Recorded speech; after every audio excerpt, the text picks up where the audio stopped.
أعوذ بالله من الشيطان الرجيم. بسم الله الرحمن الرحيم.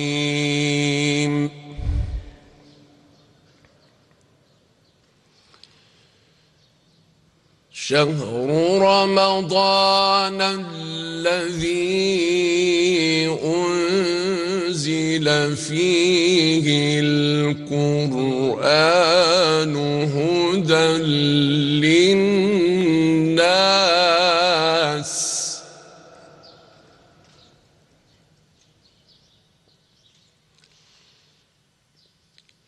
هدى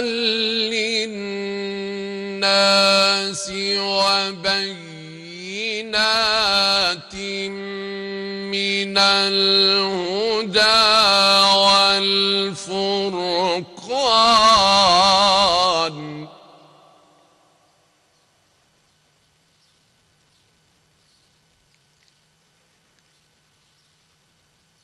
فمن شهد منكم الشهر فليصمه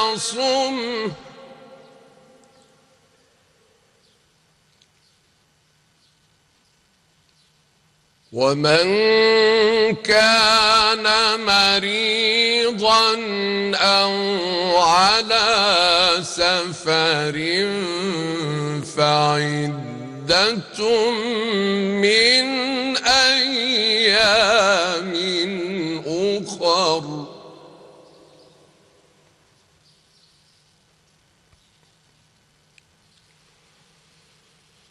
يريد الله بكم اليسر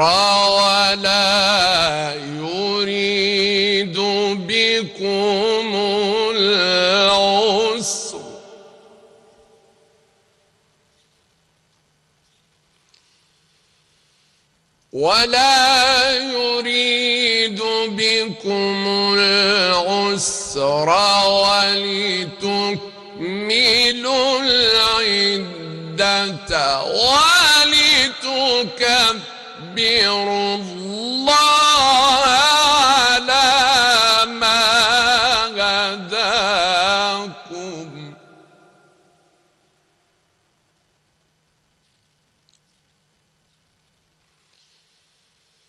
ولتكبروا الله على ما هداكم ولعلكم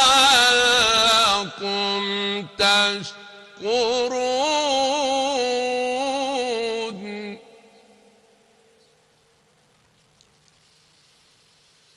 وإذا سألك عبادي عني فإني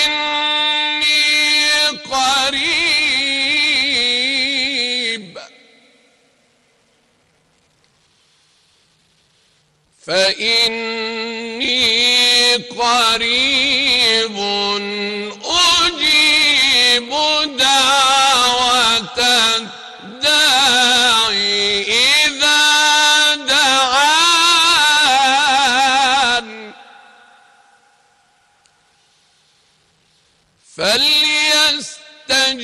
فليستجيبوا لي وليؤمنوا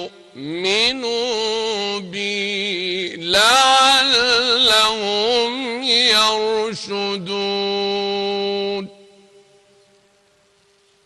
صدق الله العظيم.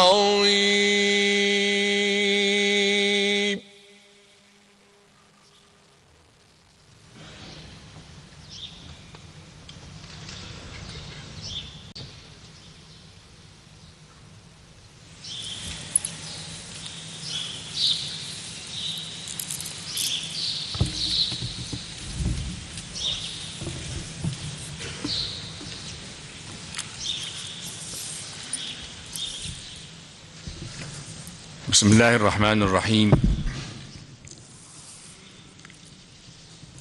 الحمد لله والصلاة والسلام على سيدنا مولانا محمد أشرف المرسلين ورحمة الله للعالمين وعلى آله وصحبه أجمعين، وبعد.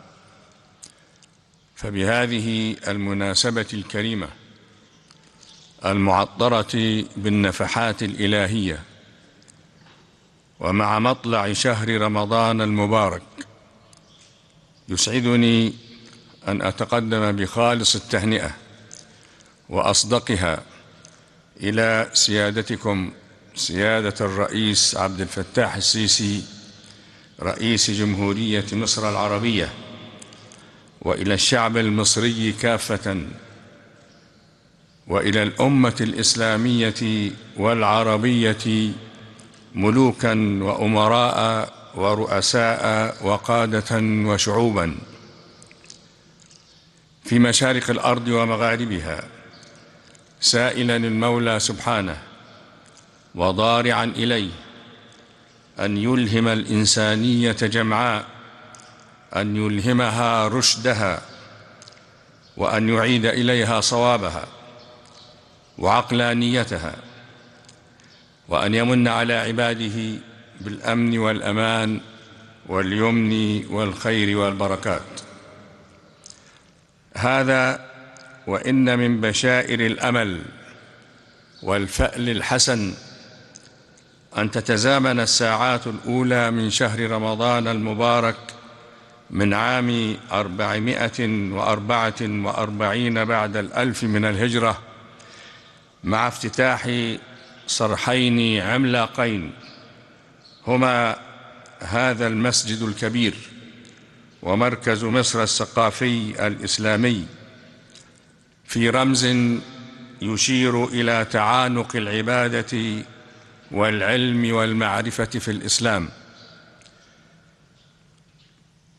تعانقا لا فكاك لأحد منها عن الآخر، وأن العلم النافع في الإسلام والذي ينجي صاحبه يوم القيامة هو العلم الذي قصد به وجه الله ونفع الإنسان، وأن ما خرج عن هذه الغاية ضلال وضياع، كما أن العبادة التي لا ترتبط بهذا الهدف النبيل هي هباء في مهب الريح.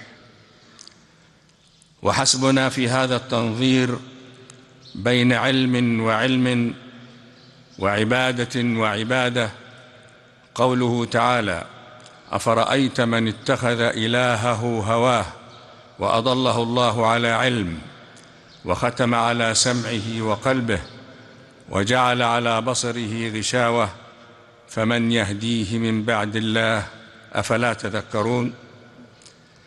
وأن النبي صلى الله عليه وسلم كان من دعائه: اللهم إني أعوذ بك من علم لا ينفع، ومن دعاء لا يسمع، ومن قلب لا يخشع، ومن نفس لا تشبع. ثم يقول صلوات الله وسلامه عليه: اللهم إني أعوذ بك من هؤلاء الأربع. مما يدلنا معه أيضا تاريخ العلم المعاصر من أن العلم سلاح ذو حدين، وأن من العلم علما يكون هلاكا ودمارا للبشرية وافتقارا وجوعا لأبنائها، كما يدلنا على ذلك أيضا ما ينبهنا إليه القرآن الكريم من أن أول ركن من أركان الإسلام، وهو شهادة أن لا إله إلا الله وأن محمد رسول الله، إنما يستند هذا الركن الأول إلى العلم والعلم وحده، لا للتسليم المجرد أو التقليد الأعمى الذي لا نظر معه ولا تدبر. فاعلم أنه لا إله إلا الله، واستغفر لذنبك وللمؤمنين والمؤمنات، والله يعلم متقلبكم ومثواكم. لم يقل فسلم أو فاعتقد أنه لا إله إلا الله، بل قال فاعلم أنه لا إله إلا الله. الحفل الكريم، إن هذا الشهر الكريم الذي نستفتح بساعاته الأولى صيامنا وعبادتنا وتلاوتنا للقرآن الكريم، فرض في السنة الثانية للهجرة بالمدينة المنورة قبل فرض الزكاة، رغم أنه يذكر دائما بعدها في عد أركان الإسلام. وتفسير ذلك فيما يقول العلماء أن الصوم لما كان أشد أركان الإسلام مشقة على النفس، كان من المناسب في الحكمة الإلهية أن يبدأ ترتيب الأركان أولاً بالأخف مشقة وهو الصلاة، ثم يسني بالزكاة لأن مشقتها وسط بين مشقة الصلاة والصوم، ثم يثلث بالفريضة الأشق وهي صوم رمضان. ومشقة الصوم تنبع من فلسفة الترك والترفع والاستغناء التي تدور عليها أبعاد هذه الفريضة من الامتناع عن لذائذ النفس وشهواتها، ثم من ابتعادها عن رذيلة الرياء والمتعة التي قد يشعر بها المتعبد بالفرائض الأخرى، والتي للنفس وحظوظها منها نصيب يقل أو يكثر. وفي الصوم تشبه بصفة من صفات الله تعالى قدر ما تطيقه الطاقة البشرية أو الطبيعة البشرية، وهي الاستغناء عن الطعام والشراب، فالصائم بهذا الاستغناء كأنه يعبد ربه بصفة من صفاته تعالى. ومما انفرد به الصوم عن سائر أركان الإسلام أنه لم يقع عبادة لغير الله، فلم يعرف في تاريخ الكفر والكفار أنهم عظموا أصنامهم بالصيام كما عظموها بالصلاة والزكاة والحج.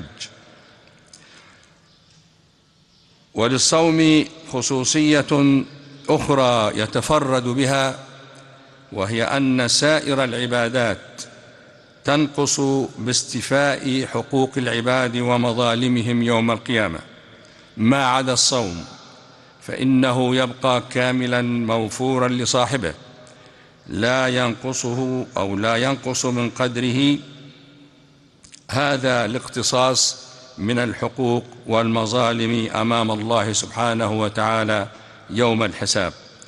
لذلك ولخصائص أخرى كثيرة للصوم يضيق المقام عن سردها، اختص الله الصوم بانتسابه إليه وقال: كل عمل ابن آدم له إلا الصوم فإنه لي وأنا أجزي به. وحتى لا أطيل أتقدم مرة أخرى لسيادتكم سيادة الرئيس وللحفل الكريم وللمسلمين في مشارق الأرض ومغاربها بأطيب التهاني وأخلص الأمنيات بحلول هذا الشهر الكريم، والسلام عليكم ورحمة الله وبركاته.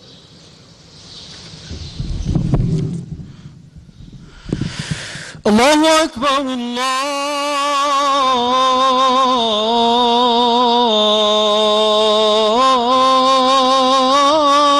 الله أكبر الله أكبر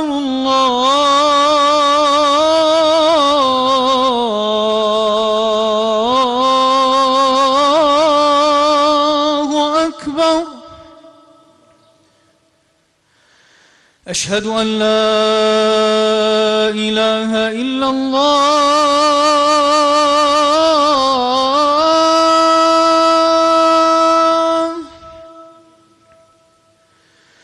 أشهد أن لا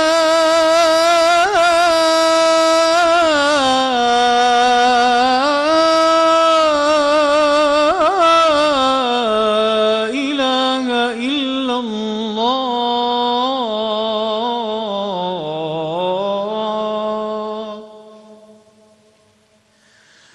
أشهد أن محمدًا رسول الله.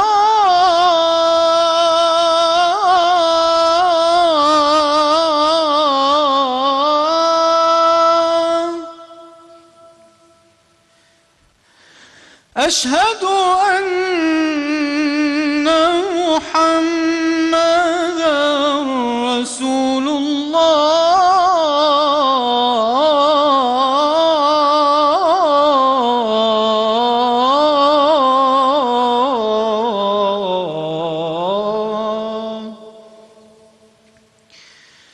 حي على الصلاة.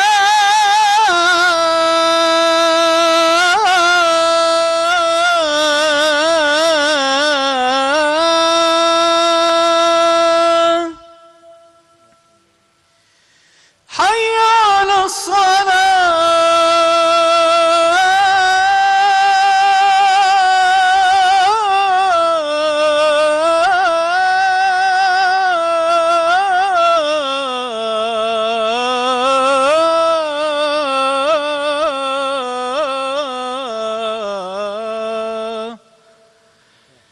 حي على الفلاح.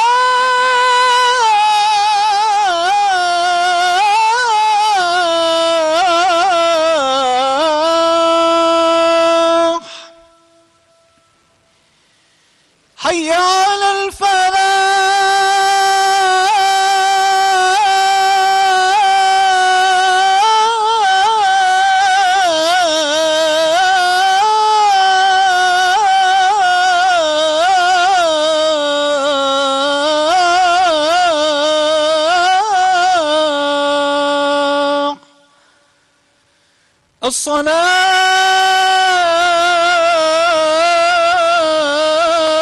الصلاة خير من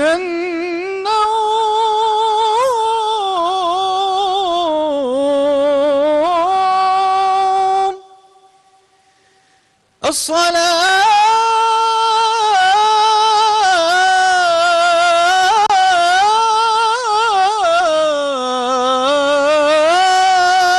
خير من النوم.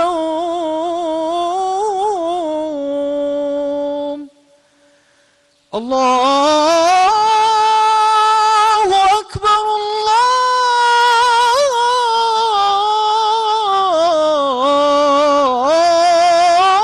الله أكبر. لا إله إلا الله.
الله أكبر الله أكبر. أشهد أن لا إله إلا الله.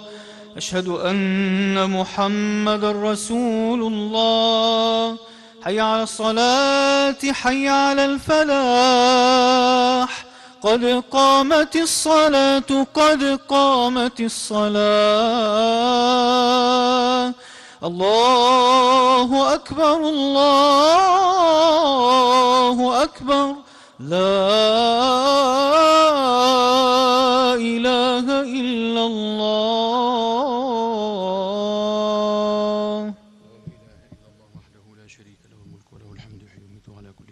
استووا اعتدلوا أقيموا صفوفكم واستقيموا أقبلوا على الله بقلوب خاشعة.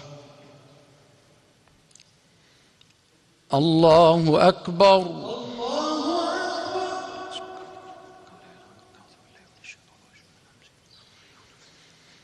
بسم الله الرحمن الرحيم. الحمد لله رب العالمين الرحمن الرحيم مالك يوم الدين إياك نعبد وإياك نستعين اهدنا الصراط المستقيم صراط الذين أنعمت عليهم غير المغضوب عليهم ولا الضالين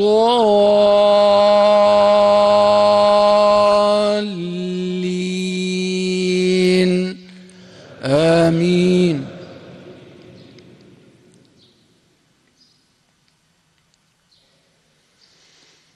لقد جاءكم رسول من أنفسكم عزيز عليه ما عنتم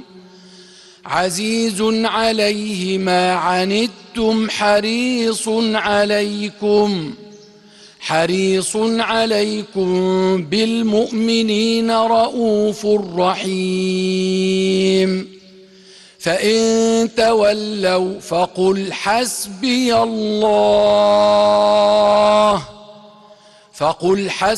الله لا إله إلا هو عليه توكلت وهو رب العرش العظيم. الله أكبر.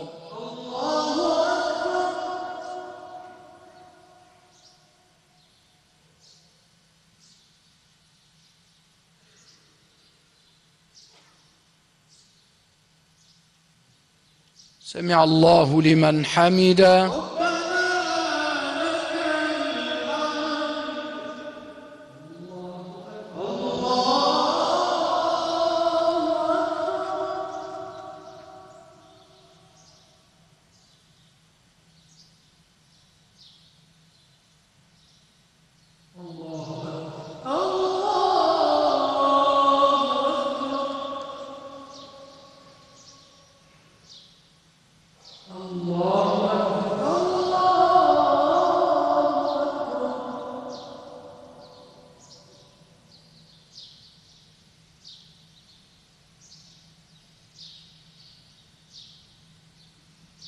الله أكبر.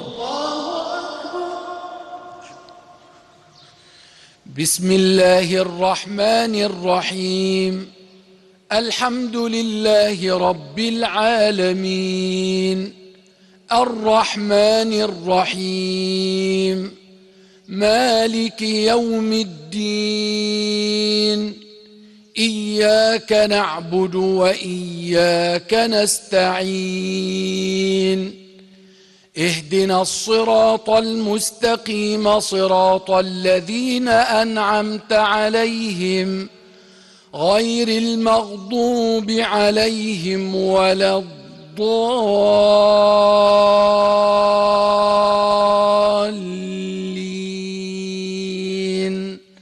آمين.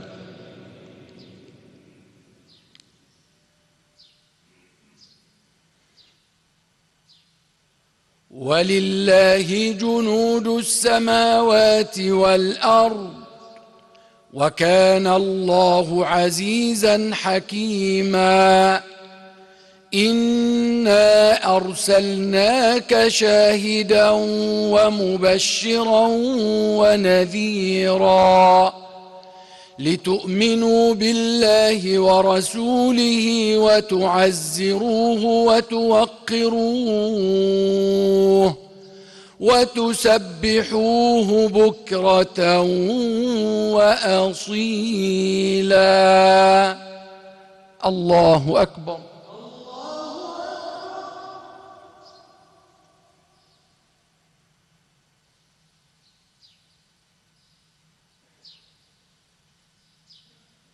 سمع الله لمن حمده. يا رب لك الحمد حتى ترضى، ولك الحمد بعد الرضا، ولك الحمد أبدا أبدا، ولك الحمد على كل حال، ولك الحمد أمام كل رغبة وسؤال. صل اللهم وسلم وزد وبارك وأنعم وتكرم وتحنن على سيدنا ومولانا محمد وعلى آله وصحبه حق قدره ومقداره العظيم، في كل لمحة ونفس عدد ما وسعه علم الله.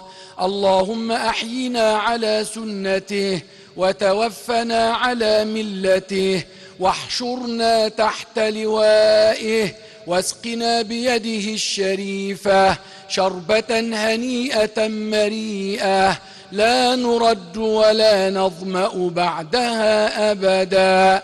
اللهم أكرمنا ولا تهنا، اللهم استرنا ولا تفضحنا، اللهم لا تقطع مددك عنا، اللهم استر عوراتنا وآمن روعاتنا، أعزنا بالذل لك وحدك، وأغننا بالافتقار إليك وحدك. اللهم أهل رمضان علينا بالأمن والأمان والسلامة والإسلام والرضا والرضوان، واجعله هلال خير ورشد وعافية. اللهم أكرم القائمين على أمر هذا المركز المبارك، واجعله موئلا للرحمات، مهبطا للخيرات، ناشرا للطاعات في جميع الكون والمخلوقات. اللهم أقر به عين سيدنا محمد في برزقه الشريف.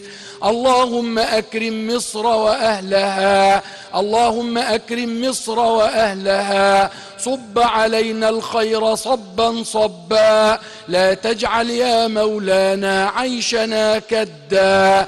اللهم أصلح بالنا وأصلح حالنا، يا غني يا مغني يا واسع يا باسط. اللهم بحق سيدنا محمد وآله ارضنا برضاك، اللهم ارضنا برضاك.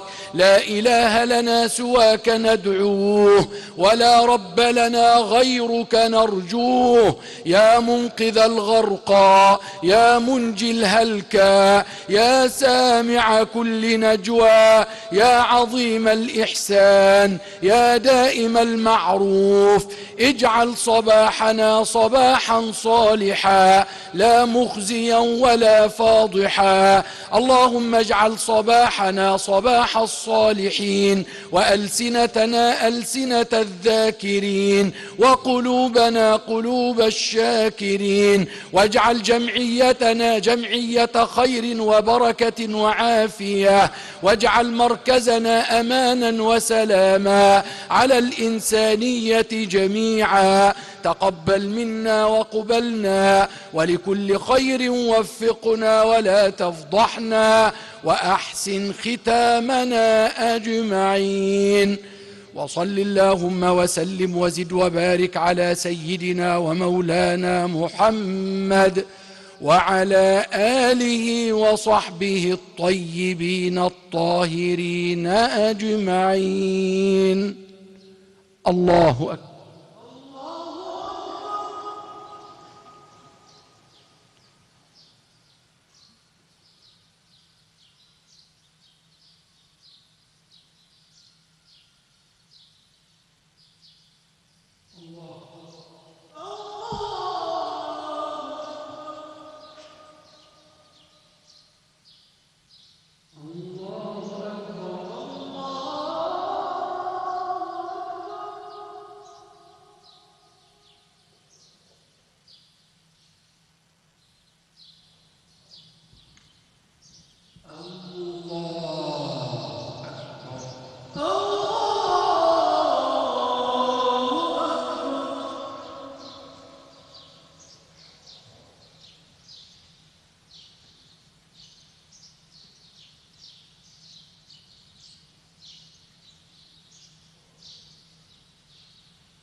السلام عليكم ورحمة الله. السلام عليكم ورحمة الله.